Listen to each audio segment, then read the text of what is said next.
getting ready for the inauguration of the next great president. Yeah.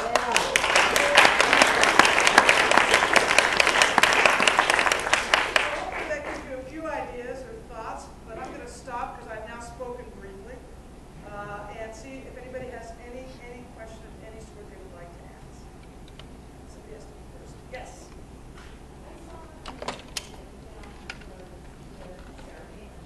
Yes. And I'd like to know your opinion as action member and whether you were surprised that you chose her as. Yeah, the question is, the questioner saw me doing an interview with Charlie Rose. It was just about a year ago. Both Sarah Palin and I had been featured in Newsweek as women leaders of tomorrow.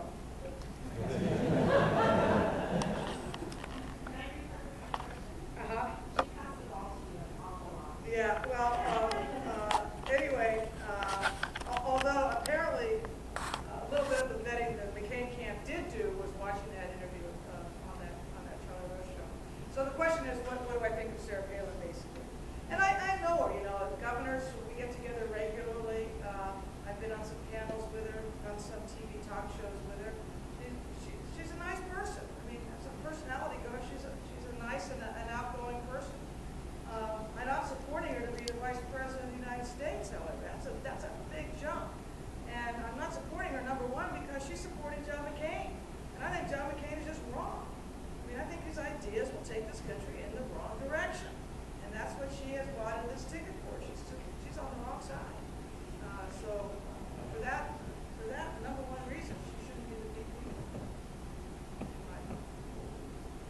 I think Tina Fey's going to vote for her, though. I mean, because she's like a solid gig for next week. Yeah.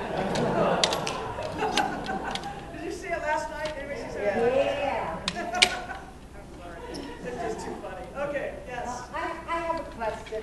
I find that very often when I'm talking to people who are undecided, that they tell me that they really believe that by taxing rich people, you hurt the economy. How should I answer when people have those beliefs? I think you say, well, that's a point of view, but it is not proven to be true.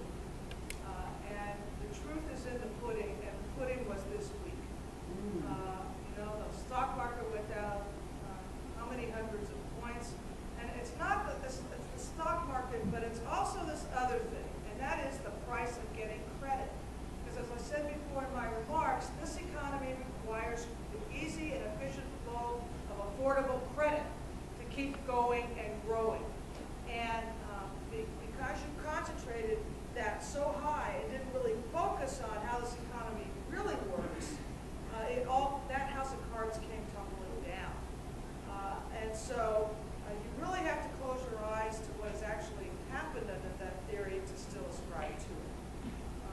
So I just put it to them like that. And then there's always the age-old question in politics when you're getting ready for an election. Are you better off now than you were 4 years ago or 8 years ago? Is your pension better off? Is your health care better off? Is your take-home income better off? Is the cost of gasoline more affordable? The cost of groceries, are you better off that way? Do you feel more secure about your children's future? Is tuition more affordable for you? Are you better off? And when you go through that list, and the answer to all those things is no, then the response ought to be, that's why we need change. And you're not going to get that change by electing the standard bearer of the same party with the same ideas that we've had for the last 7.5 years. Not going to happen. Thank Okay? you. Thank you so much. Give the Rick in the back there. This is kind of a follow-up to that question. I've talked to a lot of people, and they say that businesses will leave and jobs will leave if we raise taxes on higher incomes. I get that a lot, and how should I respond to that? I think you say we've seen businesses leave and jobs leave in thousands under the current policies, with no process for reinvesting in America, with no thought about saying, look, we're not going to give tax breaks to companies who outsource jobs to other countries. We're going to give tax breaks to companies who keep jobs here. You know, I think you say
so much to all of us, beginning with support for children's health insurance, where he was one of the Republican senators who supported Bush's veto of funding for children's health insurance, even though it was a bipartisan bill, where he really has not gone to bat for anything that would help a state with homeland security, with health care, and all the rest.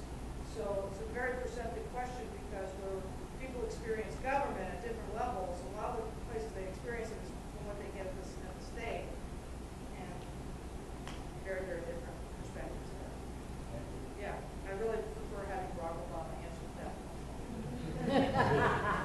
Who else had a question? Yes? I'm a school teacher and also have control of my own. And one of the things that's really concerned me over the past few years is this huge gap that's getting wider and wider within the public school system.